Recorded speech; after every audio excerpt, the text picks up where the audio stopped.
नमस्कार, सत्यदर्शन न्यूज मध्ये आपले स्वागत आहे. मी पायल शहा. एक नजर टाकूया आजच्या ठळक घडामोडीवर. 10 ग्रॅम सोन्याची किंमत 70,000 ते 80,000 रुपयांवर घसरतील. बाजारातील तज्ज्ञांच्या मते जागतिक अस्थिरता आणि जगभरातील केंद्रीय बँकांकडून करण्यात येणारी सोन्याची मोठी खरेदी यामुळे गेल्या काही महिन्यात सोन्याचा भाव रॉकेटसारखा वधारला.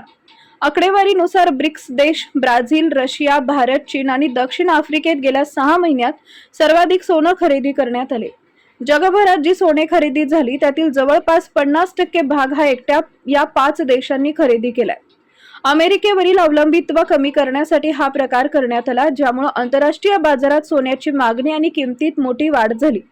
सध्या भूराजकीय घडामोडी पुन्हा वाढल्यात. अमेरिका-इराण युद्धाचा भडका उडण्याची दाट शक्यता आहे.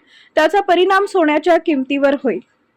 ब्लूमबर्गनं एक धक्कादायक दावा केलाय. त्यानुसार भारतात लवकरच 24 कॅरेट 10 ग्रॅम सोन्याची किंमत 70 ते 80,000 रुपयांवर घसरतील.